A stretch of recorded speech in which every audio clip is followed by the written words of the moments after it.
छोटे से गांव में एक औरत रहती थी जिसका नाम बबीता था।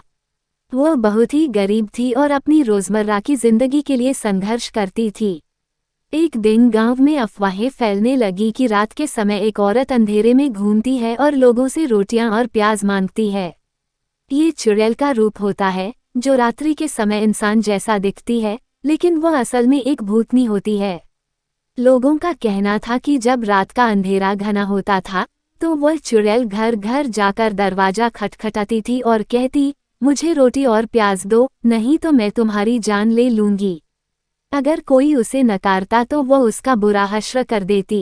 एक रात एक युवक जिसका नाम मोहन था अपने घर में अकेला था। रात का समय था और घर में एकदम सन्नाटा था। अचानक दरवाजे की खटखटाहट सुनाई दी। मोहन ने सोचा कि शायद कोई गरीब भूखा हो, तो उसने दरवाजा खोला।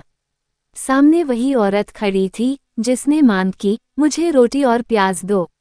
मोहन को वह औरत कुछ अजीब लगी, लेकिन उसने सोचा कि शायद ये सचमुच कोई जरूरतमंद होगी, इसलिए उसने उसे रोटी और प्याज दे दिए।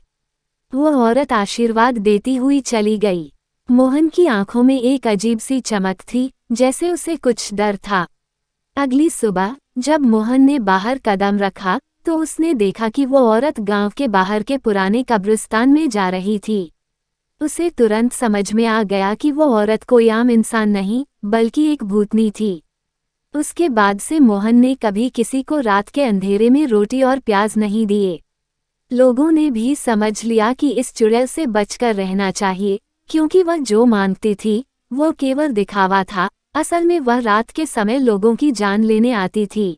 ये कहानी एक डरावनी याद दिलाती है कि कभी भी अनजान और अजनबी लोगों से न बधाएं और न ही मदद करें, क्योंकि आप नहीं जानते कि वह कौन हो सकते हैं।